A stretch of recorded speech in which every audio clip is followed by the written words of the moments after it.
Olá, queridos, olá, queridas.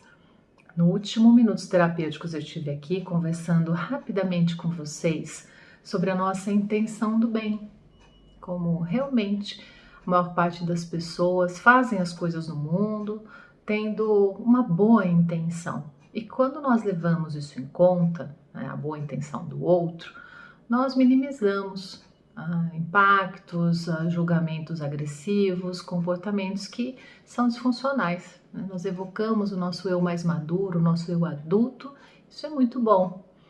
Mas nem toda a intenção ela é de fato boa. As pessoas podem até dizer que são, por exemplo, aqueles que matam em nome de Deus estão achando que a intenção é ótima, mas de verdade não é uma intenção boa, porque a vida é o bem maior, né? Mesmo que a pessoa tenha lá as explicações dela, tem que levar em conta que toda vez que nós estamos prejudicando alguém deliberadamente, isso está errado, isso é uma ação sombria.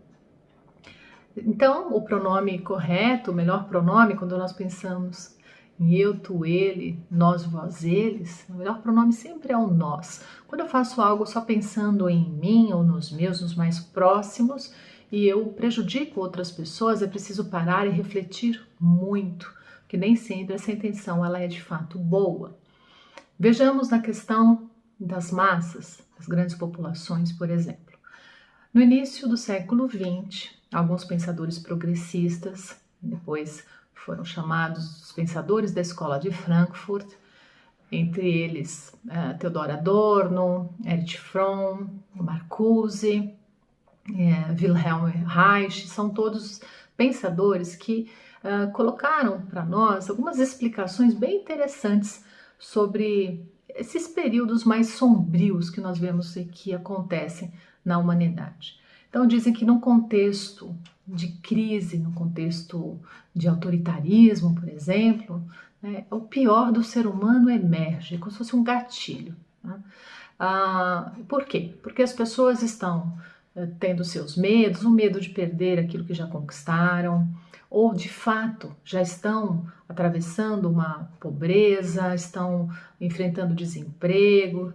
E o discurso que surge nesses períodos de crise por alguns demagogos perversos, nem sempre só perversos, existem outras patologias, enfim, não vamos aprofundar nisso agora.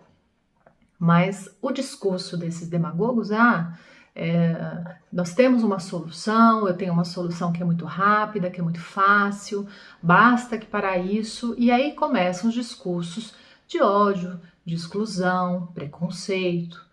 Então, as pessoas que estão ali passando pelas dificuldades, que estão nesse contexto de crise, elas vão se alinhando com aquele discurso, né? Elas vão se identificando, isso é muito perigoso, essa identificação. Então, por exemplo, no contexto nazista, Hitler dizia aos alemães que eles deveriam combater os grandes inimigos da pátria, que seriam os judeus, os gays, os ciganos, os negros. Pois é, e ainda prometeu, claro, que teriam comida à mesa, o trabalhador teria trabalho.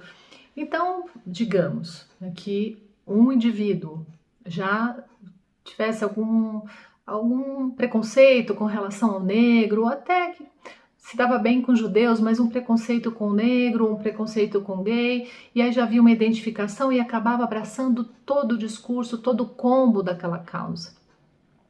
Ou então não tinha preconceito algum, mas realmente precisava muito de um trabalho.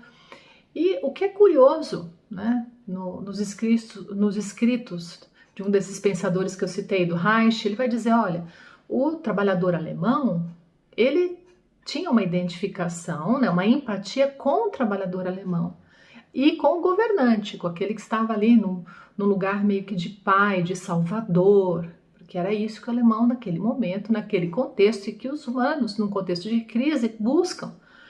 Então ele se identificava ou com o trabalhador alemão ou com o governante, mas, por exemplo, não se identificava com o trabalhador polonês, que também poderia estar ali passando grandes dificuldades.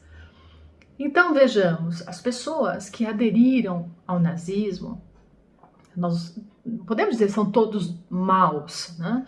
Mas claro, como todos humanos, nós temos aspectos sombrios, repito, né? No contexto de medo é muito perigoso, porque acabamos comprando esses discursos que são falsos, né? Então, este movimento de adesão a esse tipo de causa, esse movimento, ele é impulsionado também para um lado sombrio, para um lado perverso, que encontra este eco, né?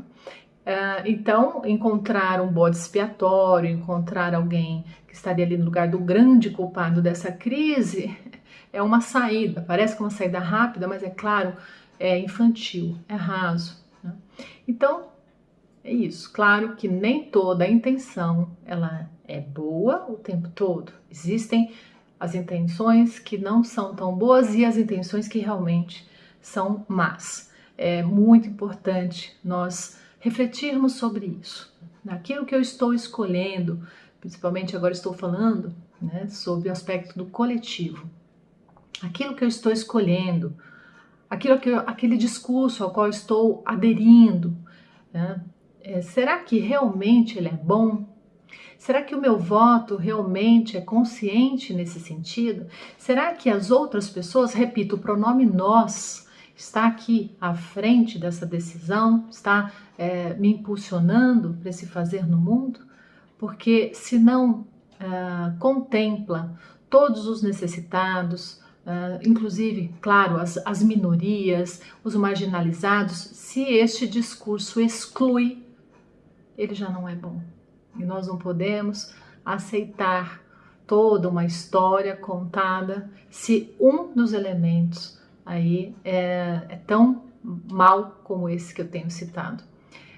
Essa é a reflexão, eu deixo aqui o meu abraço, volto logo, até breve.